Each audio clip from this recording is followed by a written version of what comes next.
शांति। 25 अक्टूबर 2023 प्रातः मुरली। ओम शांति। बाप दादा मधुबन। आज बाबा ने सुनाया, मीठे बच्चे तुम बेहद के बाप को याद करो, इसमें ही ज्ञान, भक्ति और वैराग्य तीनों समाया हुआ है। बाबा कहते, मीठे बच्चे तुम बेहद के बाप को याद करो, इसी में ज्ञान, भक्ति, वैराग्य तीनों समाया हुआ है। यह है नई पढ़ाई। प्रश्न बाबा ने किया, संगम पर ज्ञान और योग के साथ साथ भक्ति भी चलती है, कैसे? उत्तर में बाबा ने बताया, वास्तव में योग को भक्ति भी कह सकते हैं, क्योंकि तुम बच्चे अव्यभिचारी याद में रहते हो। तुम्हारी यह याद ज्ञान सहित, इसलिए इसे योग कहा जाता है। द्वापुर से सिर्फ भक्ति होती, ज्ञान नहीं होता, इसलिए उस भक्ति को योग नहीं कहा जाता।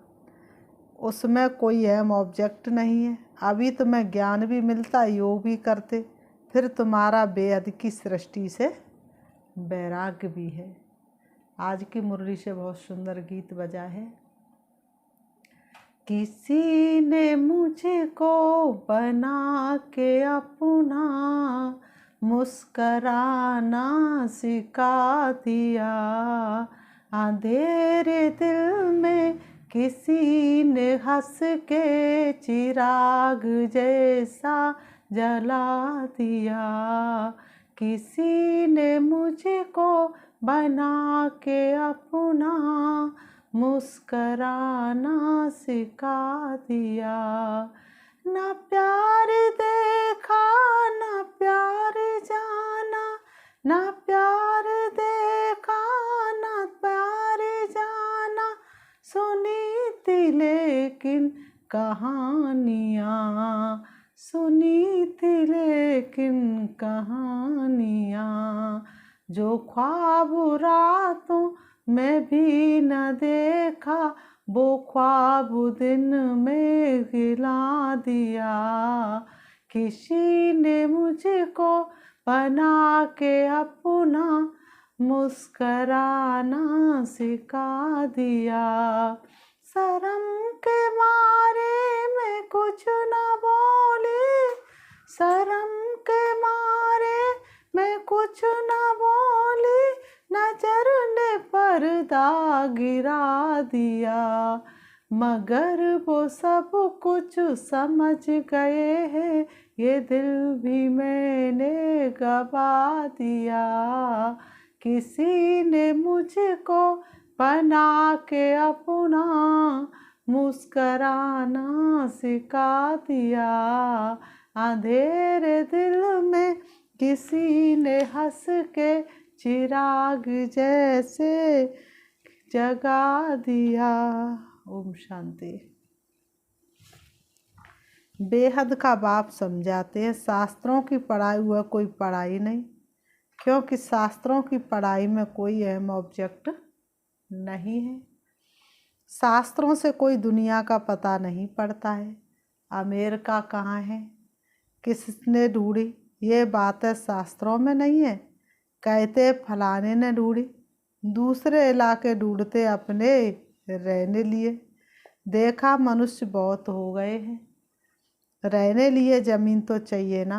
अब ये सब बातें पढ़ाई की हैं, इसको एजुकेशन कहा जाता है।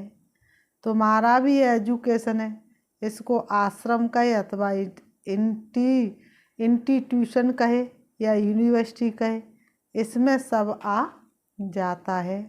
उस पढ़ाई के नक्शे आदि और हैं। शास्त्रों से रोशनी नहीं मिलती, पढ़ाई से रोशनी मिलती है। बाबा कहते हैं, तुम्हारी भी पढ़ाई है। वैकुंठ किसको कहा जाता है, ये ना उस पढ़ाई में ना शास्त्रों की पढ़ाई में है। ये नॉलेज ही नहीं है जो एक बाप ही बतलाते हैं। मनुष्य तो कह देते स्वर्ग नरक सब यहाँ ही है, बाप ही समझाते स्वर्ग नरक किसको कहा जाता है। ये बातें ना शास्त्रों में ना उस एजुकेशन में है। तो नई बातें होने के कारण मनुष्य मूझते हैं, कहते ऐसा ज्ञान तो कभी नहीं सुना, ये परम ज्ञान अब तक ना सुना। ना लिखा गया है किताबों में, भगवान पढ़ाएंगे सन्मुख, सोचा ना कभी भी ख्वाबों में। ये तो नई वंडरफुल बात है जो कभी कोई ने नहीं सुनाई है भी बरोबर नई बात है। ना उसे एजुकेशन वाले सुना सकते, ना सन्यासी आदि सुना सकते हैं। इसलिए परमपिता परमात्मा को ही ज्ञान का सागर कहा जाता है। बेहद की हिस्ट्री ज्योग्राफी भी समझाते हैं, ज्ञान से स्वर्ग और नरक का विस्तार भी सुनाते हैं। ये नई बातें है ना, इस पढ़ाई में सब कुछ है, ज्ञान भी है, योग भी है, पढ़ाई भी है, भक्ति भी है। योग को भक्ति भी कह सकते हैं। बाबा कहते क्योंकि एक के साथ योग लगाना उनको याद बाबा ने कहा उनको याद करना होता है। वह भक्त लोग भी याद करते, पूजा करते हैं, गाते हैं। वह भक्ति करना कोई योग नहीं कहेंगे। समझो जैसे मीरा थी, श्री कृष्ण के साथ योग लगाती थी, उनको याद करती थी, परंतु उसको भक्ति कहा जाता है। उनकी बुद्धि में कोई अहम ऑब्जेक्ट नहीं है। इसको ज्ञान भी कहते, भक्ति भी कहते। योग लगाते, एक को याद करते। सतयुग में ना भक्ति होती ना ज्ञान है, संगम पर ज्ञान और भक्ति दोनों ही हैं। और द्वापर से लेकर सिर्फ भक्ति चलती आई है। किसको याद करना उसको भक्ति कहते हैं। यहाँ ये ज्ञान भी है, योग भी है, भक्ति भी है। समझ सकते हैं वह सिर्फ भक्त है, तत्व से योग लगाते हैं, परंतु उनका है अनेकों से योग, इसलिए उनको भक्त कहते हैं। उनका कितनों से योग है? अनेकों से योग। एक में तो निश्चय रखते नहीं। हजारों देवी देवताओं के चित्र रखेंगे तो हजारों की पूजा करेंगे, और एक में भी विश्वास नहीं रखेंगे। जो सामने आया उसी को शीश झुकाते रहेंगे, नमन करते रहेंगे। तुम्हारा ये है अभिचारी योग। ये ज्ञान सागर खुद बैठ पढ़ाते हैं, उनसे योग लगाना होता है। वह तो आत्मा को ही नहीं जानते। दुनिया वाले तो आत्मा को ही नहीं जानते, उन्हें तो आत्मा का ही ज्ञान नहीं है, स्वयं की सत्य पहचान नहीं है, तो योग किससे लगाएंगे? हम तो जानते परमपिता परमात्मा बाप के साथ भी बुद्धियोग लगाने से हम बाप के पास चले जाएंगे। वह हनुमान को याद करते तो उनका साक्षात्कार हो जाता है। जाकी रही भावना जैसी और प्रभु मूरत देखी तन तैसी। उनको भी विचारी कहा जाता है। यह है अव्यभिचारी योग। सिर्फ एक बाप को याद करना है। तो इसमें ज्ञान, भक्ति, वैराग्य सब इकट्ठे हैं, और वह उनका सब अलग अलग है। भक्ति अलग, ज्ञान भी सिर्फ शास्त्रों का है, उसी को वह ज्ञान समझते हैं, लेकिन वास्तव में ज्ञान माना समझ। बाबा कहते वैराग्य भी हद का है। यहाँ बेहद की बात है, हम बेहद के बाप को जानते हैं। बाबा ने कहा इसलिए उनको याद करते हैं। बेहद को बाप को यथार्थ रीति जानते हैं और यथार्थ रीति याद करते हैं। वह बल शिव को याद करते, परंतु विक्रम विनाश नहीं होंगे। बड़ी ज्योति के रूप में याद करेंगे, शिवलिंग के रूप में याद करेंगे, लेकिन ये अर्थात याद तो वो कर नहीं सकते, क्योंकि वह ऑक्यूपेशन को नहीं जानते। विक्रम विनाश होने का ज्ञान ही नहीं। यहाँ तो बाप की याद से विक्रम विनाश होंगे। योग अग्नि से जन्म जन्म के पाप भस्म हो जाए। बाबा ने कहा वहाँ काशी कलवट खाते तो उनके विक्रम विनाश होते हैं। भोगना भोगनी पड़ती है, परंतु ऐसे नहीं कि तुम्हारे मापिक धीरे धीरे कर्मातीत बनते हैं। नहीं, उनके विक्रम सजाएं खाते खाते खत्म होते हैं, माप नहीं हो जाते हैं। तो ये पढ़ाई भी है, ज्ञान भी है, इसमें सब है। सिखलाने वाला एक ही बाप है। इनको आश्रम अथवा इंस्टीट्यूशन कहा जाता है। लिखा हुआ बड़ा अच्छा है। आगे ओम मंडली नाम रॉन्ग था। आगे नाम शुरू में क्या था? ओम मंडली। तो बाबा कहते ये नाम रॉन्ग था। अभी समझ आई है, अभी तुम बच्चों की बुद्धि में एक्यूरेट समझ आई है। ये नाम बिल्कुल अच्छा है। प्रजापिता ब्रह्मा कुमारी ईश्वरी विश्वविद्यालय, ये नाम बिल्कुल अच्छा है। कोई को भी समझा सकते हो कि ब्रह्मा कुमार तो तुम भी हो। बाप है सबका रचयिता, उनको पहले पहले सूक्ष्म वतन रचना है। ब्रह्मा विष्णु शंकर है सूक्ष्म वतन वासी। सूक्ष्म शरीर के साथ कहाँ बैठे? सूक्ष्म वतन में। नई सृष्टि रचते हैं तो जरूर प्रजापिता ब्रह्मा चाहिए। सूक्ष्म वतन वाला तो यहाँ आ ना सके। बाबा ने कहा सूक्ष्म वतन वाला ब्रह्मा तो यहाँ आ ना सके। वह है संपूर्ण व्यक्त, यहाँ तो साकार ब्रह्मा चाहिए ना। बाबा ने कहा यहाँ तो कौन चाहिए? साकार ब्रह्मा चाहिए। साकार ब्रह्मा ना हो तब तक पढ़ाई कैसे पढ़ाए? वह कहाँ से आए? मनुष्य इन बातों को समझ ना सके। बाबा कहते मनुष्य इन बातों को समझ ना सके। चित्र तो है ना, ब्रह्मा से ब्राह्मण पैदा हुए, परंतु ब्रह्मा आए कहाँ से? फिर एडॉप्शन होती है। जैसे कोई राजा को बच्चा नहीं होता है तो एडॉप्ट करते हैं। राजा को बच्चा नहीं होगा तो क्या करेंगे? इतनी संपत्ति को देखते हुए किसी ना किसी के बच्चे को गोद ले लेंगे। बाप भी इनको एडॉप्ट करते, फिर नाम बदल कर रखते हैं प्रजापिता ब्रह्मा। वह ऊपर वाला तो नीचे आ ना सके, नीचे वाले को ऊपर जाना है। वह है अव्यक्त, ये है व्यक्त। तो इस रहस्य को भी अच्छी रीति समझना है, क्योंकि सबका प्रश्न उठता है। कहते दादा को कभी ब्रह्मा, कभी भगवान, कभी श्री कृष्ण कहते हैं। अब इनको भगवान तो कहा नहीं जाता, बाकी ब्रह्मा और श्री कृष्ण को तो कह सकते हैं, क्योंकि श्री कृष्ण सुंदर से श्याम बनता है। बाबा ने कहा तो जब रात है तब कहेंगे ब्रह्मा, जब दिन है तब कहेंगे श्री कृष्ण। श्री कृष्ण की आत्मा का भी ये अंतिम जन्म है और ये श्री कृष्ण आदि का जन्म। ये क्लियर कर लिखना पड़े। 84 जन्म राधे कृष्ण के व लक्ष्मी नारायण के बताने पड़े। यहाँ फिर इनको एडॉप्ट करते हैं तो ब्रह्मा का दिन और ब्रह्मा की रात हो जाती है। वही फिर लक्ष्मी नारायण का दिन और रात, उनकी वंशावली का भी ऐसे हुआ। बावन का उनकी वंशावली का भी ऐसे हुआ, उनका भी दिन और उनकी भी रात। तुम अब ब्राह्मण कुल के हो, फिर देवता कुल के बनेंगे। हीरे जैसा मिला है जीवन, मोती जैसा मन, दिया है बाबा हमको नया जीवन। तो ब्रह्मा कुमार कुमारियों का भी दिन और रात हुआ ना। ये बड़ी समझने की बातें हैं, चित्रों में भी क्लियर है। नीचे तपस्या कर रहे अंतिम जन्म में ब्रह्मा आए कहाँ से, किसने पैदा हो, किससे पैदा हो? तो ब्रह्मा को एडॉप्ट करते, जैसे राजा एडॉप्ट करते हैं फिर उनको राजकुमार कहते, ट्रांसफ़र कर देते हैं। प्रिंस ऑफ फलाना, पहले तो प्रिंस नहीं था, राजा ने एडॉप्ट किया तो नाम डाला प्रिंस। ये रस्म रिवाज चलती आई है। बच्चों को ये बुद्धि में आना चाहिए। दुनिया नहीं जानती कि बाप कैसे पुरानी दुनिया का विनाश और नई दुनिया की स्थापना करते हैं। भगवान सृष्टि पर आकर के कैसे स्थापना का कार्य करते हैं और कैसे विनाश अपने आप ही हो जाता है। यह रोशनी तुम बच्चों को है। ज्योति से ज्योति जगाते चलो, प्रेम की गंगा बहाते चलो। तो ये क्या मिली तुम्हें?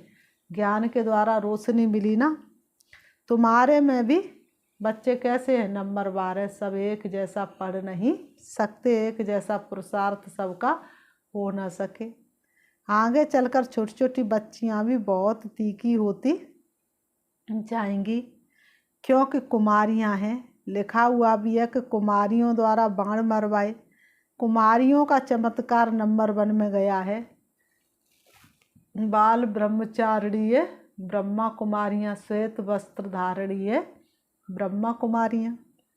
मम्मा भी कुमारी है, सबसे तीखी गई है। कहा जाता है डॉटर सोज मदर, कहा जाता डॉटर सोज मदर। मदर तो नहीं बैठ कोई से बात करेगी, ये माँ तो हो गई गुप्त, वह मम्मा है प्रत्यक्ष। तो तुम शक्तियों अथवा बच्चों का काम है माँ का सो करना। बहुत अच्छी अच्छी बच्चियाँ भी हैं जिनका पुरुषार्थ अच्छा चलता है। कौरव संप्रदाय भी किनों के मुख्य नाम है ना, जो मारती हैं। यहाँ भी मारतियों के नाम में सबसे बड़ा है शिव बाबा। ऊंचे तो ऊंच भगवान उनका ऊंचा ढाब है, इसलिए कहते ऊंचा जिसका नाम, ऊंचा जिसका काम, ऊंचा जिसका धाम। कितना ऊंचा काम है। नर से नारायण और नारी से लक्ष्मी बना देते हैं। वास्तव में ढाव रहने का स्थान तो हम आत्माओं का भी ऊंच है। मनुष्य तो सिर्फ महिमा करते रहते, जानते कुछ भी नहीं। हम आत्माएं भी बाकी रहने वाली हैं, परंतु हमको जन्म मरण में आकर पाठ बजाना है। वह जन्म मरण में नहीं आते, पाठ उनका भी है, परंतु कैसे ये भी तुम बच्चे जानते हो। अभी तुम बच्चे समझते हो ये शिव बाबा का रथ है, अश्व अथवा घोड़ा भी है। बाकी वह घोड़ा गाड़ी नहीं है। ये भी जो भूले हुए हैं, ये ड्रामा में नूद है। आधा कल्प हम भी भूल में भटकते भटकते एकदम भटक जाते हैं। अभी रोशनी मिली है तो बहुत खबरदार हो पड़े हैं। बहुत दिनों से भटक रहे थे हम एक भूल भुलैयों में। बहुत दिन बीते हैं, अब बैठे हम एक ठंडी छैया में। जानते हैं ये पुरानी दुनिया ख़त्म होनी है, हमको नष्टो मोहा बनना है। कमल फूल समान ग्रस्त विवार में रहते नष्टो मोहा बनने का पुरुषार्थ करना है। तोड़ तो सबसे निभाना है, साथ भी रहना है। ये भट्टी भी बननी थी जैसे कल्प पहले बनी थी। अभी तो कहते ग्रस्त विवार में रह मेहनत करनी है। यहाँ घर बार छोड़ने की बात ही नहीं। हम तो घर में बैठे हैं ना। कितने बच्चे लौकिक भी है ना, बाबा ने कहा लौकिक भी थे ना, छोड़ा कुछ भी नहीं। सन्यासी तो जंगल में चले जाते हैं, हम तो शहर में बैठे हैं, तो उनसे तोड़ निभाना है। बाप की रचनाएं बाप कमाकर बच्चे को वर्षा देते। कितना भी मेहनत करेंगे लेकिन हर एक बच्चे को क्या देंगे, वर्षा देंगे। पहले तो वर्षा देते हैं काम विकार का, फिर उनसे छुड़ाकर निर्विकारी बनाना बाप का ही काम है। हद के बाप को विकारों का वर्षा देती, बेहद के बाप को निर्विकारी बनाते हैं। ऐसे भी होते, कहाँ बच्चे माँ बाप को ज्ञान देते हैं, कहाँ बाप बच्चों को ज्ञान देते, कहाँ बच्चे ज्ञान में चल जाते, माँ बाप ज्ञान में नहीं चलते। फिर भूभू करते माँ बाप से और उनको ज्ञान में ले आते। कितने बच्चे आए जिनके बच्चे पहले और माँ बाप बाद में आए, और कितने माँ बाप आ जाते तो बच्चों को बाद में लाते ज्ञान में। ये है ही राजयोग, वह है हठ योग। आत्मा को नॉलेज मिलती है परमात्मा से, और कोई ऐसी नॉलेज दे ना सके। मैं ब्रह्मा राजाओं का राजा था, अब रंक बनाऊं। 84 जन्म लेते लेते ब्रह्मा की आत्मा क्या थी, महाराजा महारानी, और फिर लास्ट जन्म में क्या रह गए, रंक से राव गाया हुआ है। बच्चे जानते हैं हम जो सूरवंशी थे अभी शूद्रवंशी बने हैं। ये भी समझाना पड़ता, नरक और स्वर्ग अलग है। नरक अलग है, स्वर्ग अलग है। वो तो नरक में भी सुख दिखाते और सुख में भी दुख दिखाते हैं। मनुष्य ये नहीं जानते। तुम्हारे में भी कितने बच्चे कुछ नहीं जानते, क्योंकि तकदीर में नहीं है। रोज मुरली भी सुनेंगे, योग भी करेंगे, लेकिन ज्ञान यथार्थ नहीं है। तो पुरुषार्थ क्या करेंगे। किनकी तकदीर में कुछ नहीं है, किनकी तकदीर में सब कुछ है। तकदीर पुरुषार्थ कराती है, तकदीर नहीं है तो पुरुषार्थ क्या करेंगे। एक ही स्कूल चलता रहता है। कोई बच्चे आधा में गिर पड़ते, कोई चलते चलते मर पड़ते। जन्म लेना और मरना बहुत होता है। ये नॉलेज कितनी वंडरफुल है। नॉलेज तो बहुत सहज है, बाकी कर्मातीत अवस्था को पाना इसमें ही सारी मेहनत है। जब विकर्म विनाश हो तब तो उड़ सके। मक्खी बैठी सहज पर रही, पंख चिपकाए, उड़ने का तो मन करे, लालच बुरी बलाए। तो बाबा ने कहा तब उड़ सके। ध्यान से ज्ञान श्रेष्ठ है। ध्यान में माया के विघ्न बहुत पड़ते हैं, इसलिए ध्यान से ज्ञान बड़ा अच्छा है। ऐसे नहीं कि योग से ज्ञान अच्छा है। ध्यान के लिए कहा जाता है ध्यान में जाने वाले आज है नहीं। योग में तो कमाई होती है, विक्रम विनाश होते हैं। ध्यान में कोई कमाई नहीं है, योग और ज्ञान में कमाई है। ज्ञान और योग बगैर हेल्दी वेल्दी बन नहीं सकते। फिर वह घूमने फिरने की एक आदत पड़ जाती है, ये भी ठीक नहीं है। बाबा ने कहा एक बार ध्यान में चले गए तो बस वही आदत पड़ी रहेगी। हमको फिर से साक्षात्कार हो तब हम माने। तो बाबा ने कहा ये आदत अच्छी नहीं है, नुकसान बहुत करता है। ज्ञान भी है सेकंड का, योग कोई सेकंड का नहीं। जहाँ तक जीना है वहाँ योग लगाते रहना है। बाबा कहते जहाँ तक जीना है और योग लगाते रहना है। योग छोड़ दिया तो जीवन ही नीरस हो जाएगा। बाबा ने कहा तो सवेरे उठकर बाबा कहते ज्ञान तो सहज है, बाकी एवर हेल्दी निरोगी बनना इसमें ही मेहनत है। सवेरे उठकर याद में बैठने में भी विघ्न बहुत पड़ते हैं। पॉइंट्स निकालते हैं तो भी बुद्धि कहाँ की कहाँ चली जाती है। सबसे जास्ती तूफान तो पहले नंबर वाले को आएंगे ना, से बाबा को तो नहीं आ सकते। बाबा हमेशा समझाते रहते तूफान तो बहुत आएंगे, जितना याद में रहने की कोशिश करेंगे उतना तूफान बहुत आएंगे। तूफान तो आए तो आने दो। कोई कहे रुके तो कहने दो, रुक जाना तेरा काम नहीं, झुक जाना तेरा काम नहीं। उनसे डरना नहीं है, याद में रहना है, स्थिर होना है। तूफान कोई हिला ना सके, ये अंत की अवस्था है। ये है रूहानी रेस। से बाबा को याद करते रहो। ये भी समझने की और धारण करने की बात है। धन दान नहीं करेंगे तो धारणा नहीं होगी। पुरुषार्थ करना चाहिए। दो बाप की पॉइंट किसको समझाना बहुत ईजी है, ये भी तुम ही जानते हो। बाप 21 जन्मों का वर्षा देते हैं। तुम कहेंगे न लक्ष्मी नारायण को बाप से 21 जन्मों का वर्षा मिला है। बाप ने उनको राजयोग सिखाया और कोई मुख से कह ना सके कि उन्हें भगवान ने ये वर्षा दिया है। दुनिया में कोई किस बात में खुश रहते। तुम जिस बात में खुश हो उसको कोई नहीं जानते। मनुष्य तो अल्पकाल क्षण भंगुर के लिए खुशी मनाते हैं। तुम हो सच्चे ब्राह्मण कुलभूषण जो योगी और ज्ञानी हो। तुम्हारे साथ इंद्रिय सुख की खुशी को और कोई जान नहीं सकते। वह तो क्या क्या माथा मारते रहते, मून पर जाने का पुरुषार्थ करते हैं। बहुत डिफ़िकल्ट मेहनत करते, उन सब की मेहनत बर्बाद हो जानी है। तुम बिना कोई तकलीफ के ऐसी जगह जाने का पुरुषार्थ करते हो जहाँ और कोई जा ना सके। एकदम ऊंच ते ऊंच परम धाम में चले जाते। फिर बाबा कहते अच्छा मीठे मीठे सिखिलते बच्चों प्रति माता पिता बाप दादा का याद प्यार और गुड मॉर्निंग। रूहानी बाप की रूहानी बच्चों को नमस्ते।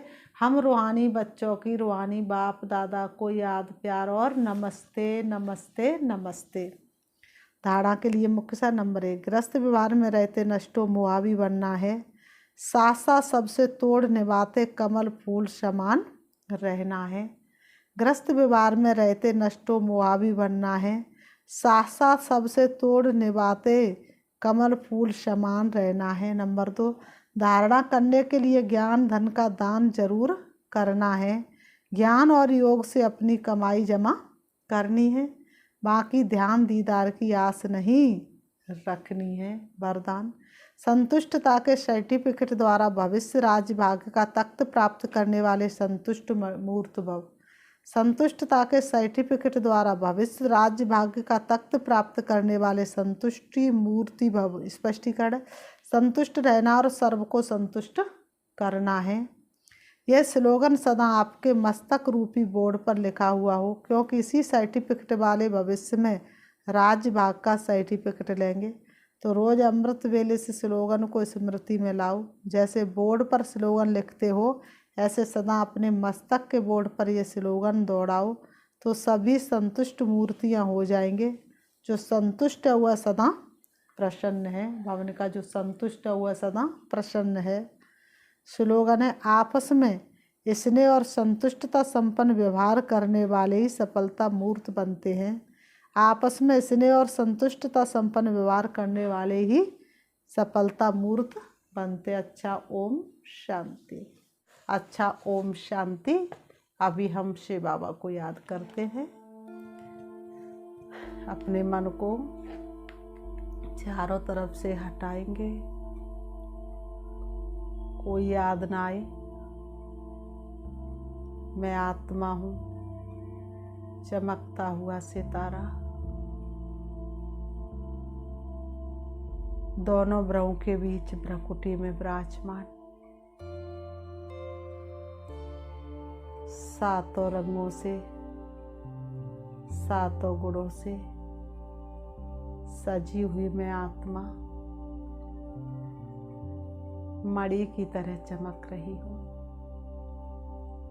मुझे आत्मा से रंग बिरंगी किरणें निकल कर के चारों तरफ फैल रही है। प्यारे पिता परमात्मा से मिलने के लिए मैं आत्मा रंग बिरंगी किरणों के साथ उड़ रही हूँ, शरीर रूपी वस्त्रों से अलग होकर। देखें अपने आप को चमकता हुआ हीरा, जैसे हीरा होता है दूर से चमकता, ऐसे ही मैं आत्मा चमक रही हूँ। मैं बेदाग हीरा हूँ, चली जा रही हूँ सूरज चांद सितारों से पार होती हुई, सूक्ष्म वतन फरिश्तों की दुनिया। कितनी सुंदर दुनिया, उससे भी ऊपर मैं अब पहुंच जाती हूँ अपने प्यारे घर, परम धाम, शांति धाम, जहाँ पर सर्वशक्तिवान प्यारे पिता मैं देख रही हूँ, जो रूप में बिंदु लेकिन गुणों में सिंधु के समान है। संपूर्ण ब्रह्मांड में जिनका प्रकाश फैला हुआ है, उनकी शक्तिशाली किरणें चारों तरफ फैली हुई हैं। अपने प्रकाश से वह चारों तरफ प्रकाशित कर रही है। मैं आत्मा उनकी किरणों के नीचे हूँ, उनके प्रकाश में ढक गई मैं पूरी तरह से। मुझे बहुत हल्कापन महसूस हो रहा है। मैं अतीन्द्रिय सुख और आनंद की अनुभूति कर रही हूँ। मुझे आत्मा का एक एक अंग शीतल हो रहा है। मुझे आत्मा में शक्ति भर रही है और मेरा खाता जमा होता जा रहा है। 21 जन्मों की पूंजी में जमा कर रही हूँ। मुझे भरपूरता का अनुभव हो रहा है। शिव बाबा से शक्ति लेकर मैं वापस आ रही हूँ। परम धाम से नीचे, सूक्ष्म वतन से भी नीचे, तारागढ़ से भी नीचे मैं आत्मा आ जाती हूँ। चंद्रमा से भी नीचे, सूरज से भी नीचे। अब मुझे सृष्टि रंगमंच दिखाई दे रहा है। सृष्टि रंगमंच पर आकर मैं आत्मा दोनों ब्रह्म के बीच ब्रह्मकुटी में विराजमान हो जाती हूँ। मुझे आत्मा की सतरंगी किरणें चारों तरफ फैल रही है, सृष्टि के कोने कोने में पहुँच रही है।